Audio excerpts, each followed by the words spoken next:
아주 착해졌네.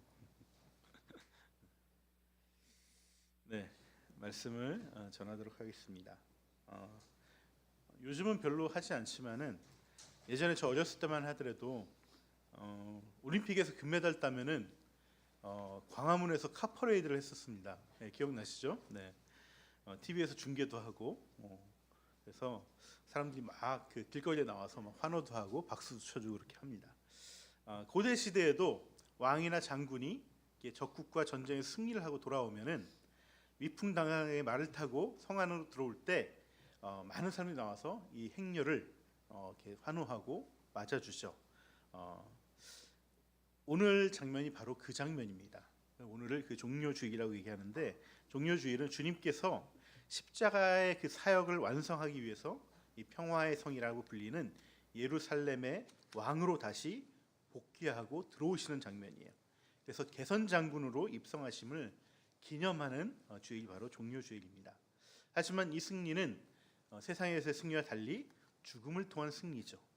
이제 예수님은 예루살렘에 입성하시고 예루살렘에서 친히 가르치시다가 6일 후에 목요일 저녁 6월절 금요일 저녁이죠. 금요일 저녁 6월절 만찬을 목요일 저녁입니다. 목요일 저녁 6월절 만찬을 제자들과 나누시고 금요일 새벽에 이렇게 붙잡으셔서 금요일 날 십자가에 달리시게 되죠.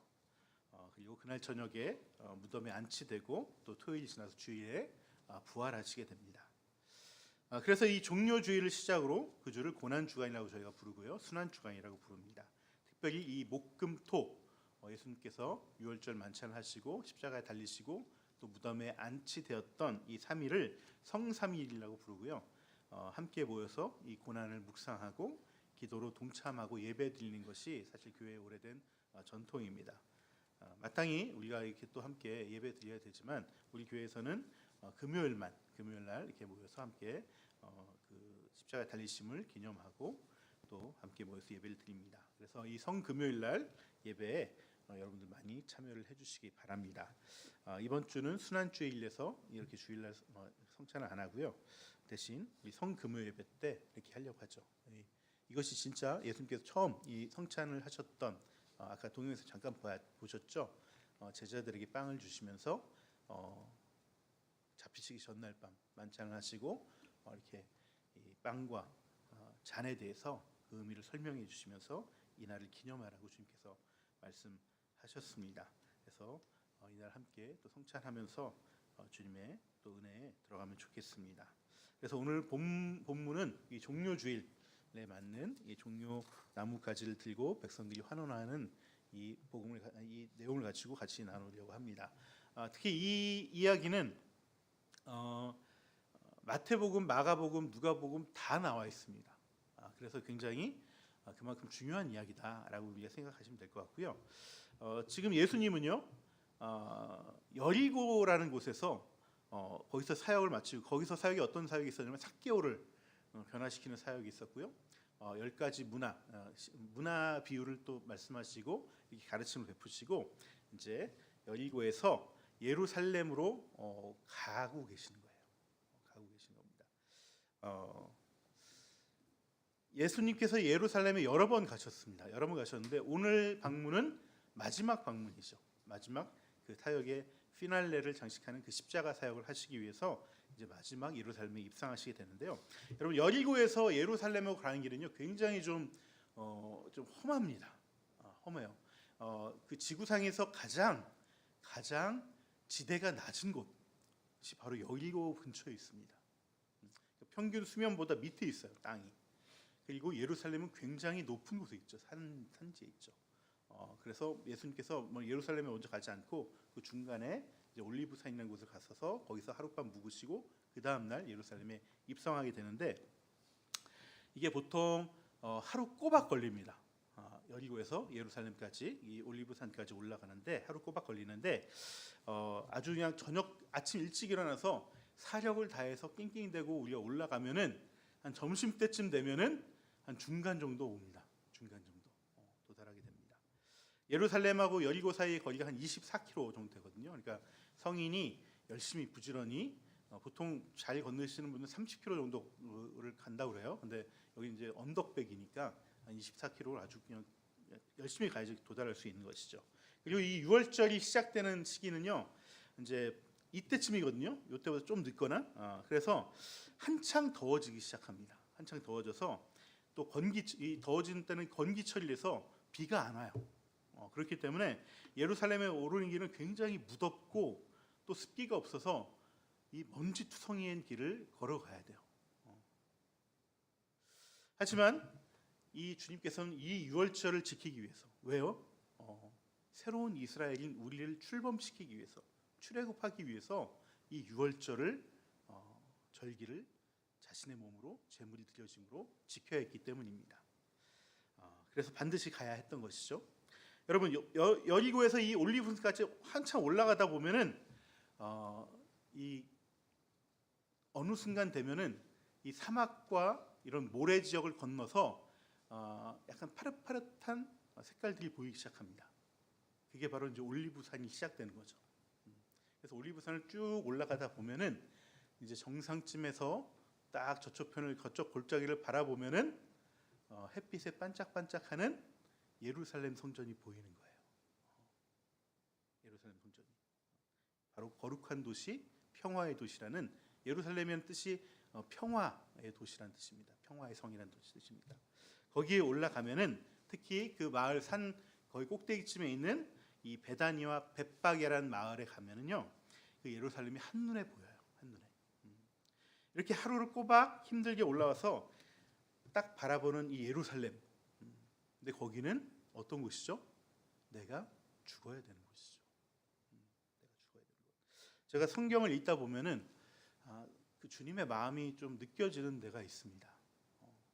여기서 이 성전을 바라봤을 때 주님의 마음은 어떤 마음이셨을까? 이 주님의 마음을 생각해 보면요, 때로는 제 마음이 투사될 때가 있어요. 그러니까 내가 힘들 때 이 성경을 보면은 주님 굉장히 마음이 무거우셨겠구나, 그런 마음이 들고요. 또 내가 뭔가 막 하려고 그럴 때 보면은 또 그래도 이 속에서 주님의 열정이 느껴지기도 합니다. 비장한 각오를 하시기도 하셨겠고, 여러 가지 마음이 추측되지만 그래도 둘 중에 어떤 마음이 들까라고 생각해 보면 저는 아마 열정적이면서 비장한 마음을 가지셨을 거라고 생각합니다. 왜냐하면은 거기서 베다니 마을에 도착하셨을 때 제자들에게 특별한 주문을 합니다. 바로 뭐냐면 바로 건너편에 벳바게라는 마을이 있는데 거기 가면 나귀 한 마리가 있을 거야. 그 나귀를 좀 끌고 오렴, 이렇게 말씀하신 것이죠. 주님은 그 벳바게라는 마을에서 이제 그 올리브산이 여기 있고 예루살렘이 있으면은 여기서 쭉 내려와서 예루살렘 올라가는 길이 한 3km 정도밖에 안 됩니다. 그렇기 때문에 보통 베다니에서 하루를 묵으시고 그 다음날 아침에 이렇게 예루살렘 성에 예수님 계속해서 이제 입성하셨는데요. 이 베다니에서 이렇게 내려가서 올라가는 길이 3km밖에 안 되기 때문에 사실 이 나귀를 타시는 이유는 힘들어서 타시는 거 아니고요. 뭔가 이유가 있어서 타시는 것이죠. 그 이유가 바로 무엇이냐면 예언의 성취를 위해서 주님께서 이 나귀를 타셨습니다. 그래서 오늘 말씀에도 이 예언의 말씀을 기록하고 있는데 구약의 스가랴 선지서를 보면은 9장 9절에 스가랴 선지서는 제일 마지막 선지서, 이 구약의 마지막 책인 말라기 바로 앞에 있는 책입니다. 거기서 이렇게 얘기합니다. 스가랴가 도성 시온아 크게 기뻐하여라, 도성 예루살렘아 환송을 울려라. 내 왕이 내게로 오신다. 그는 공의로우신 왕, 구원을 베푸시는 왕이시다. 그는 온순하셔서 나귀 곧 나귀 새끼인 어린 나귀를 타고 오신다. 이 말씀이 있습니다. 주님은 이 예언의 이 성취를 위해서 굳이 이 나귀를 거기 없는 나귀를 딴 데서 구해서 이제 타고 가시는 것이죠. 저는 이 예수님의 이러한 모습을 통해서 순종에 대한 열정이 느껴지는 것 같아요. 순종에 대한 열정이. 사실 이 예루살렘 성의 입성은요, 십자가 사역을 통해서 죽음을 이기시기 위해 승리의 왕으로 입성하시는 겁니다. 물론 세상에서 보면 죽는 것이지만은 하나님의 입장에서는, 예수님 입장에서는 내가 이 사역 때문에 이 땅 가운데 온 것이고 이제 내가 죽음을 이기리라, 그 마음으로 들어가는 것이기 때문에 왕의 입성이고 승리의 입성입니다. 이런 개선 행렬과 왕의 입성에는 사실 나귀 새끼보다는 말이 더 어울리는 것이죠. 말이 더 어울리는 것입니다. 우리 예수님에 관련된 영상을 좀 보시면은 아까도 잠깐 나왔는데 예수님께서 이 종려나무에서 사람들이 환호하는 거리를 나귀를 타고 가시는 장면이 나오죠. 근데 대부분 제가 보기에는 리얼리티가 좀 떨어져요. 이게 뭔가 영상의 아름다움을 위해서 그렇게 하는 것인데 무슨 말이냐면은 여러분 새끼 나귀는요 진짜 조그맣습니다. 진짜 조그매요. 제가 새끼 나귀가 얼마나 크기인가 한번 인터넷 뒤져봤습니다. 한번 사진 한번 보여주세요. 네, 저게 어미 나귀하고 여기 새끼 나귀예요. 마태복음에 보면은 이 새끼 나귀가 한 마리 있는데 어미 나귀하고 새끼 나귀가 같이 있다. 그중에 새끼 나귀를 데려오라 이런 말씀을 하셨거든요. 그러니까 요거하고 요 사이가 되는 거죠.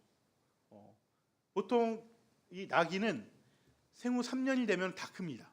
더 이상 자라지가 않아요. 이게 제일 크면은 150cm 정도. 이게 이제 머리까지 150이에요. 등은 더 낮죠. 근데 이 새끼 나귀는 한 1m 머리까지. 그러면 여기 정도 되는 거고 등은 더 낮은 곳에 있죠. 네.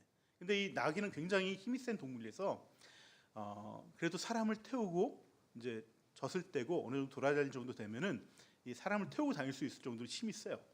하지만 대부분 사람들은 새끼 나귀를 타지 않아요. 왜 안 타냐? 대부분 짐을 싣거나 그렇습니다. 그다음 장면 한번 보여줄까요? 네, 이것도 새끼 나귀하고 어미 나귀죠. 네, 저 나귀를 타신 거예요. 저거보다 좀 더 큰 거. 네. 그다음 장면 보여주세요. 네, 보통 이렇게 짐을 싣고 다닙니다. 새끼 나귀는 귀엽죠? 네, 짐을 싣고 다닙니다. 사람이 타지는 않아요. 왜 안 탈까요? 네. 뭐라고요? 너무 없어 보여요. 너무 없어 보여요. 나귀는 이렇게 타고 다니는데 새끼 나귀는 잘 안 탑니다. 그래서 교통수단으로 나귀를 예전부터 많이 탔는데 새끼 나귀는 짐만 싣지 직접 타지는 않아요.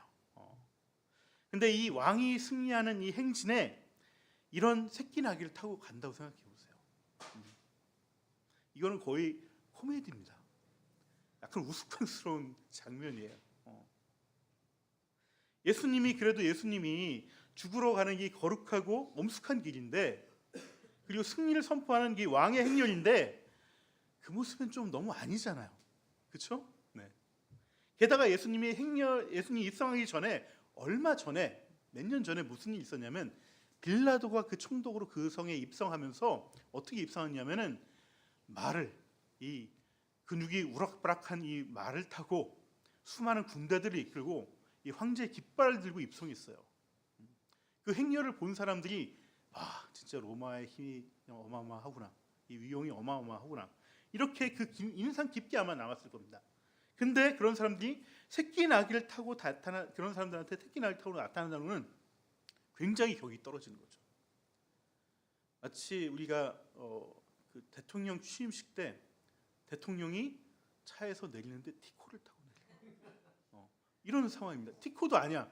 세발 자전거를 타고 이렇게 오는 그런 장면과 거의 흡사하다는 것이죠. 하지만 예수님은요 이런 거에 전혀 개의치 않으셨어요. 1도 개의치 않으셨어요. 오직 말씀과 예언의 성취를 위해서 새끼 나귀 중에서도 거기다 덧붙여서 아무도 타지 않았던, 태어나서 아무도 누굴 태워보지 않았던 그 새끼 중에 새끼를 타고 이렇게 예루살렘에 입성하셨다는 거예요. 여러분, 예수님은 이번뿐만 아니라 공생의 사역 내내 이 말씀의 성취를 위해서 굳이 안 해도 되는 과정과 절차들을 하나하나 밟으셨습니다. 오늘날 우리는 이런 예수님의 모습이 너무나 당연한 것처럼 받아들이는데요, 당연한 게 아닙니다. 막상 그 예언을 성취하고 그 말씀이 땅에 임하게 하시는 예수님의 입장에서는 아주 큰 순종과 헌신의 결단이 필요한 것이죠. 여러분, 이것은 우리에게도 마찬가지입니다. 우리가 임할 하나님의 말씀, 우리에게 임할 하나님의 말씀, 또 응답의 성취 역시 그냥 하늘에서 뚝 떨어지는 것이 아닙니다. 우리의 헌신과 우리의 순종이 있을 때 비로소 임한다는 것입니다. 다윗은 사무엘 선지자로부터 기름 부음 받은 날부터 성령이 임했습니다. 그런데 약속했던 왕관은 임하지 않았어요. 초창기에 다윗 거인 골리앗과 함께 싸워서 엄청난 승리를 거두죠. 그때 백성들이 환호했던 거 빼고는 그 다음부터 15년 동안 사울 왕 피해서 도망 다니려고 바빴어요. 자기 살기 바빴어요. 아마 다윗은 내가 진짜 왕으로 기름 부음 받은 거 맞아? 이렇게 스스로 자꾸 회의하는 마음이 엄청 들었을 겁니다. 이거 사무엘이 실수한 거 아니야? 왕으로 삼는다고 기름 부어 줬으면은 왕관을 줘야지. 어떻게 고난의 세월을 그렇게 15년 동안 주었겠습니까? 우리가 신앙생활을 하다 보면요, 우리에게는 소망이 하나씩 생깁니다. 소망이 없다면, 그 신앙생활하는 사람에게 소망이 없다면 그거는 믿음이 온전히 있지 않기 때문이에요. 이 소망은 공동체를 위한 소망도 있지만 개인적인 소망도 있어요. 저 같은 경우도 목회에 대한 소망이 있고요, 목사에 대한 소망이 있었습니다. 그리고 멋진 목회를 하고 싶은 그런 소망이 있었습니다. 개인적으로는 결혼에 대한 소망이 있었습니다. 네. 그게 45년 만에 이루어졌죠. 네. 결혼에 대한 소망이 있었습니다. 또 가족 구원에 대한 소망이 있었습니다. 아버지를 구원하는 것이 내겐 정말 큰 또 기도 제목 중에 하나였습니다. 지금 와서 보면 결국 다 이루어졌지만 돌이켜보면 쉽게 이루어진 거 하나도 없어요. 하나도 없습니다. 목사로 제가 목사 안수 받고 나서 정말 사역다운 사역 해본 적이 별로 없습니다. 나 왜 부르셨지? 진짜 많이 회의했었습니다. 근데 내가 그 응답을 듣지 않고 그 말씀을 듣지 않았더라면 저는 중간에 포기했을 것 같아요.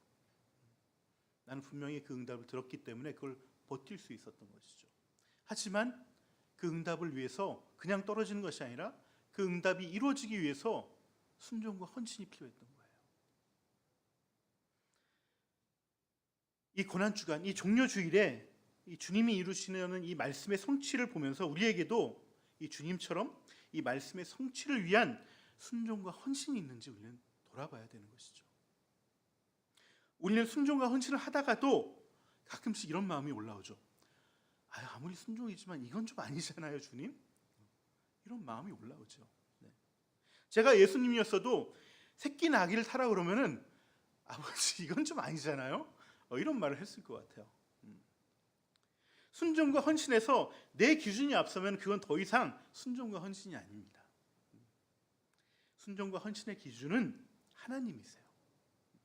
그 중에서 특히 하나님의 필요를 채우는 것이 진정한 순종과 헌신입니다.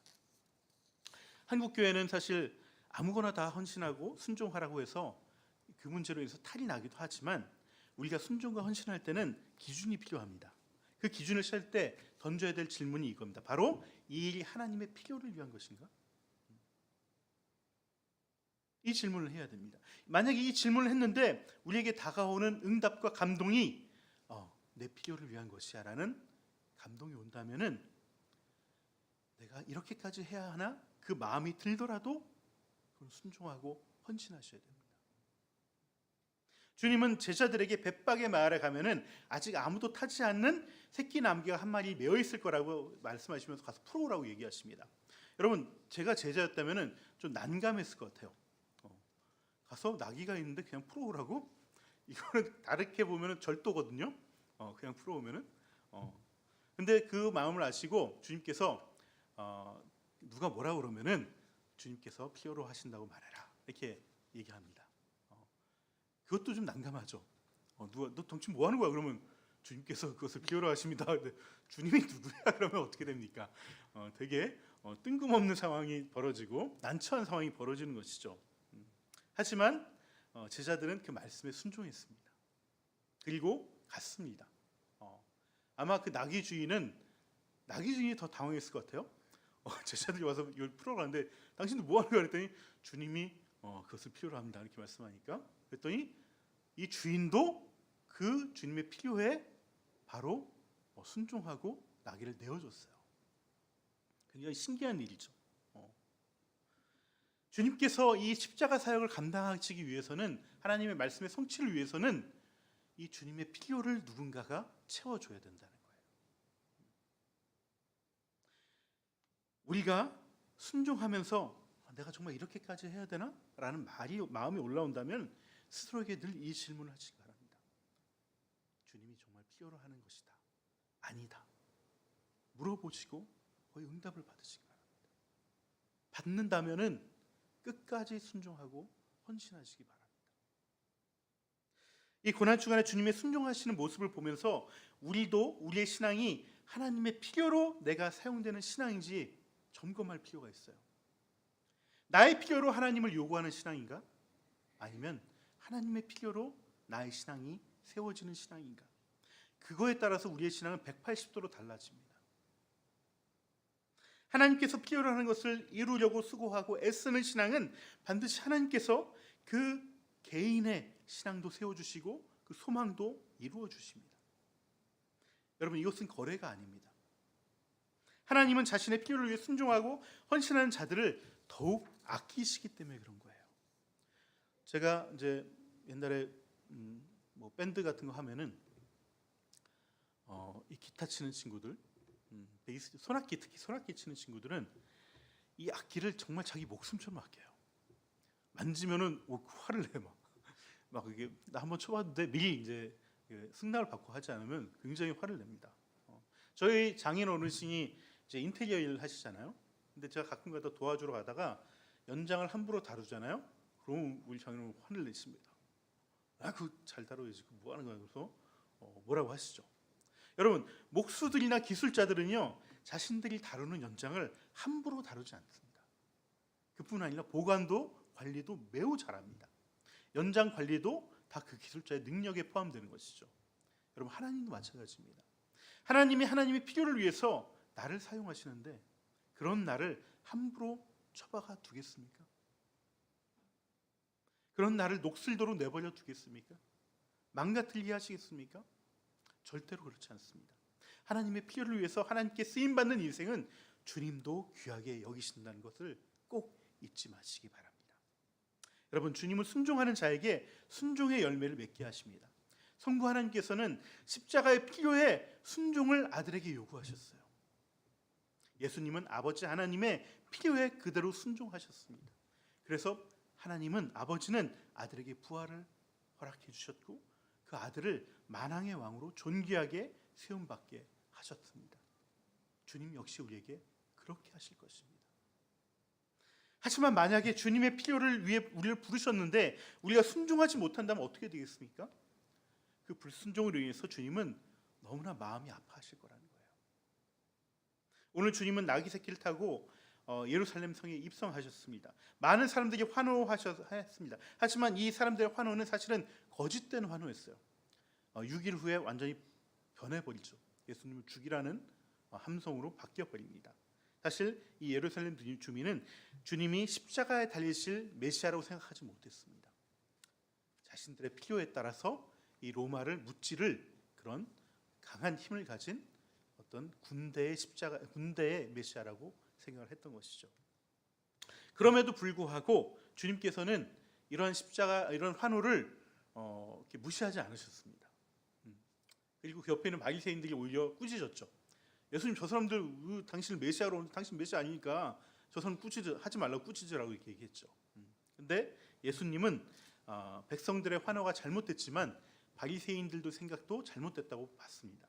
그래서 비록 백성들의 이 환호가 그들의 욕망을 투여한 메시아를 바라고 원하는 환호였지만 막지 않았던 이유는 메시아는 메시아였기 때문에. 바리새인들은 메시아라고 보지 않았지만 백성들은 메시아라고 받았기 때문에. 그래서 백성들의 환호를 막지 않으신 겁니다. 죽음을 이기신 인류 최대의 개선 학렬 앞에서 백성들의 환호가 없었다면은 돌들이라도 외치게 해야 했기 때문에 그렇습니다. 그래서 그것을 묵인하셨죠. 이렇듯 백성들의 거짓된 환호 앞에서도 아랑곳하지 않고 이렇게 행진하셨던 주님은 막상 예루살렘에 들어오셔서 그 성전 앞에 서자 그만 목 놓아 우십니다. 목 놓아 우세요. 왜 목 놓아 우셨을까요? 아버지의 집이자 자신의 집인 이 성전이 더 이상 평화를 위한 집이 되지 못했기 때문입니다. 장사꾼들의 소굴로 변해버렸기 때문입니다. 하나님과의 관계의 평화를 위해서 지어졌던 이 성전이 이제는 더 이상 평화를 감당할 능력도 소망도 잃어버렸기 때문이에요.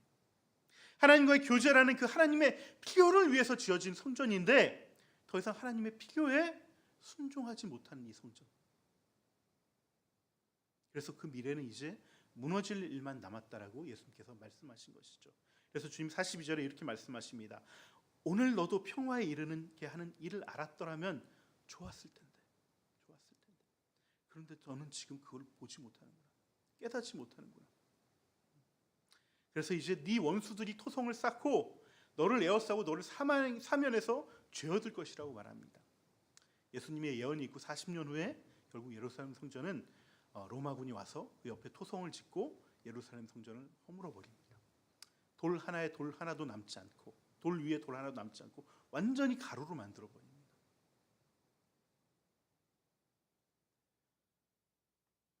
여러분, 오늘 고난주일을 맞아서 주님이 감당하셨던 이 모든 고초와 모든 수모와 모든 그 십자가의 고난은 결국 우리라는 성전을 새롭게 짓기 위함인 것이에요. 우리라는 성전, 이 주의 영이신 성령께서 거하시는 이 주의 성전을 우리 안에 지으신 이유는 이전의 예루살렘 성전이 감당해야 될 그 하나님의 필요를 감당하지 못하고 순종하지 못했기 때문입니다. 죄 많은 우리 안에 주의 영이 거하시는 이 거룩한 성전을 지어주신 이유는 무엇이겠습니까? 그 예루살렘 성전이 하나님의 필요를 감당하지 못했던 그 불순종을 우리에게 요구하시는 거예요. 우리에게 그 성전의 필요를 요구하시는 것입니다. 하나님과의 관계를 회복시키는, 하나님과의 관계가 불화되었다가 화해되는 그 필요, 이웃들과의 관계가 불화되었다가 하나 되는 그 필요, 그 필요를 위해서 우리 안에 성전을 지어주신 거예요. 이 필요에 대한 순종이 없다면 주님은 우리를 향해 다시 한번 목 놓아 우실 거예요. 예루살렘 성전을 두고 하신 말씀은 우리에게 똑같이 하실 겁니다. 내가 너희들의 평화를 위해서 이 성전을 지었는데 너희 그걸 모르는구나. 여러분, 주님은 다른 순종을 요구하는 것이 아닙니다. 교회 부흥이요? 아닙니다. 이 어려운 시대에 교회가 살아남는 거요? 아닙니다. 주님이 우리에게 요구하시는 순종은 단 하나, 평화를 위한 순종이에요. 그 평화의 필요에 순종하면 교회는 살아납니다. 우리의 인생도 살아납니다. 주님은 하나님과 나의 관계를 평화를 위한 순종, 나와 이웃과의 평화를 위한 순종, 이 평화를 위해 주님이 십자가를 지셨듯이 우리도 그 십자가를 지시기를 원하시는 거예요. 이 평화의 필요 앞에서 순종하여서 평화를 이루고 평화를 전하고 평화를 누리는 저와 여러분이 되기를 주님의 이름으로 축원합니다. 이 시간 우리